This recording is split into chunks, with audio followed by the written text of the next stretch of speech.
Kulangot na ngulangot. Ayan. Wakar tayo. Diyan eh. Ay, ikaw. Good vibes, lovely people. Ayan, guys. Ito yung Ginza night. Nandito ka tayo sa Ginza ng Tokyo.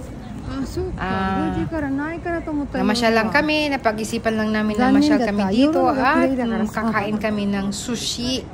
So, nagpa-reserve kami dito sa Tokyo, pero malayo nga yung pinanggalingan namin, so kailangan namin magstay dito sa Ginza din malapit.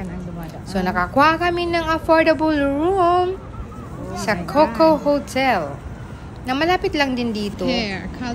Ilang minuto lang naman yung walk namin, at saka para sa pag-walk din namin papunta doon sa Sushi Arai. Sushi Arai, ayan. Sikat na sushi dito sa Ginza, Tokyo. Hindi ka makakakuha gaano dito ng reservation sa dami na nagpapa-reserve. May chance kaming isang slot. Buti na lang nakakuha kami ng slot para sa reservation. So, ito na. Naglalakad tayo. Habang naglalakad, kinukuhanan natin ang napakagandang city ng Ginza, Japan. So, sa makikita nyo guys, ayan, maraming mga bilihan ng kung ano-anong mga brand na pangalan na bilihan. Or, sa makatwit, yung mga mamahaling mga gamit, mga branded na mga kung ano-ano. At saka yung mga light ups na city na ito. Ito guys, pag Sabado at Linggo at nasa araw, walang sasakyan na dumadaan. Grabe, no? Hindi nila pinapadaanan ng sasakyan, kundi talagang para lang sa mga tourist na naglalakad sa gitna ng daan. Ayan, tingnan nyo itong Rimowa. Yung mga baggage na pang matagalan at matibay. Pero super mahal. Ito kami kakain guys. Ayan, maa-afford natin yan. Kailan kaya? Buti yung hobby ko kahit isa, mayroon siyang hand carry ng basta Rimowa. makapasok. Oh, tingnan nyo naman. Habang nag-walk, nai-enjoy ko yung mga light ups dito sa syudad na ito. So, ang aming reservation ay 7 PM. Buti na lang nakakuha kami. Last portion na yun. Sa night. Wala nang pwedeng magpa-reserve. Kasi, matagal talaga pag kumain ka. Dahil isa-isang inilalabas sa pagkainan nyo ang mga pagkain. Ito na kami, guys. Iniintay na lang namin na mag-open ang may lalabas kasi syempre reservation. Pag puno sa loob, hindi pa pwedeng pumasok. So, ayan, picture-picture muna kami. Nasa labas. Hindi muna kami makakapasok pa. 5 minutes before, pwede na kaming umakyat. So, ayan. Tinitingnan na muna namin yung lugar. Hindi naman gaanong malamig sa araw na ito. Kasi sobrang init sa tanghali. At ito na, papasok na po kami. Ayan, Sushi Arai. Ang aming first na pagkain hanggang sa huling pagkain namin, guys. Ayan, isa-isa yan nililabas. Super sarap naman. Satisfying naman yung pagkain. Lalo na pag talagang craving ka at gustong-gusto mo ang sushi. O, diba? Ayan, ginagawa mismo sa iyong harapan.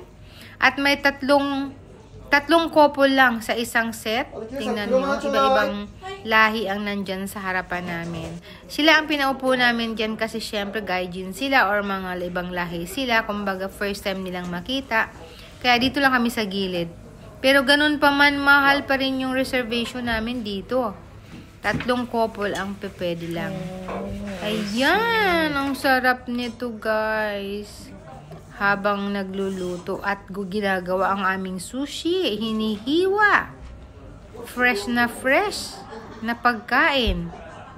At kung paano niya gagawin na masarap kainin at hindi kami mahirapang kainin. O, tingnan mo ang paghihiwa. Yan. Isa-isang nilalagay sa plato at isa-isang nilalagay sa lugar namin, sa harapan namin. Ayan, tingnan mo to. Ang sarap nito. Ang lambot ng isda na to. Mainit-init pa. Ang sarap ng lasa niya. Grabe. Talagang satisfying siya. Tingnan nyo guys. Uy, kakat ko lang siya ng chopstick. Tingnan mo, ang sarap. Tapos parang matutunaw lang sa labi mo pag kinain mo siya. Ayan. So, satisfying talaga siya. Kaya sabi ng hubby ko, kahit mahal, minsan balik kami. At mahirap magpa-reserve kaya dito. Kaya kontakin mo lang yung mga para magpa-reserve or online reservation. Ito din, napakasarap nito guys, with wasabi. Yan yung mga side dish lang muna siya. Yung mga main ay ginagawa pa lang. Hinihiwa pa lang. Ayan. Pero sarap talaga nito. Oh. Grabe. Di ko alam kung anong pangalan nga ba nito. At ayan na ang maguro sushi or tuna. Yan, isa-isang sa harapan nyo. Ayan. Tuwang-tuwa naman ako. Kampay. Tadakimasu. Ayan. Sarap. Kain tayo, guys. At ito din, sushi. Ang sarap niya talaga. Ako, at bihira lang ako makain ng hindi luto. Tulad ng ganyan, no? Pero ito, super sarap. Ayan, maguro or tuna. O, diba? Habang hinihiwa niya, yun naman yung pagsuserve sa'yo. Ayun. Another set na naman. Ayan na, maguro. Tapos yung hiniwa niya ulit. At ito din, shell. Masarap ito. Matamis-namis. Manamis-namis ang lasa. Ayan. Mayroon pang shrimps. Nililinis ang shrimps, guys. Boiled shrimps naman siya. At ito naman, yung parang tuyong, yung parang may tinik. Ito yung laman. Ang sarap. At ito yung parang unagi. At tapos na kaming kumain. Naglalakad na tayo pa uwi sa ating tutulugan. Ginza. Grabe, picture na naman tayo dito sa Ginza. Sa road na to. Ito yung road na hindi dinadaanan dito hanggang alas 5 ng hapon mula umaga. Hindi siya dinadaanan pag Sabado at Linggo. So talagang super puro tourist lang ang mga nandaan, naglalakad, picture-picture, pwede kang umupo sa gitna dahil wala namang dadaang sasakyan. Ayan, dumaan ulit tayo sa Rimowa, guys. Talagang favorito ang Rimowa, hindi naman makabili dahil super mahal. Kawai Nico-chan. Ayan, ang nining. Nissan. Ganda. Ginza, please. Ito ay sa Nissan. Kung ano-anong madadaanan, pinipicturan. Sige lang. Oh, Kujira. At ang sikat na relo ng Ginza. O, diba guys? Anong Dior? Madior. Chanel brand. Chanel. Ang kung ano-anong mga branded dito. Grabe. So, busog tayo. Maglalakad muna tayo guys kung saan-saan tayo pupunta dyan. Iikutin natin yung lugar na to. At kung saan-saan kami nakakarating. Medyo malayo namang narating namin. Ikot-ikot. Para pag uwi, mag-o-offro lang at tutulog na. Dahil nandito naman tayo, tutulog na tayo sa hotel. O, diba? Mga sikat na lugar. Dito. Sikat na mga branded na mga gamit nandyan. Yan ang Ginza.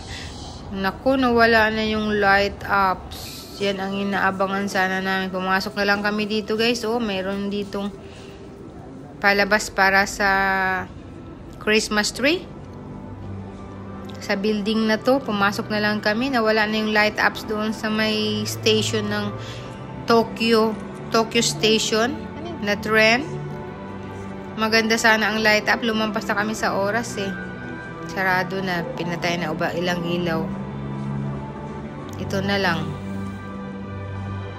Kaya, ayun. Lusutan naman ang paglabas-pasok dito, guys.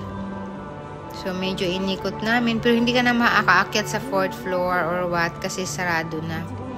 Hindi na siya accessible kasi gabing-gabi na po.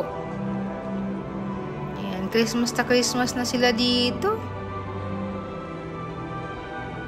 Talagang city lights ang mga gamit na kutik-kutita ang mga lights. O, diba? Akit kami sana sa taas. Habang naghahanap ng toilet. Kasi magsi-CR. Agoy. Secret ang toilet. Pero nakahanap naman kami hanggang 3rd floor lang.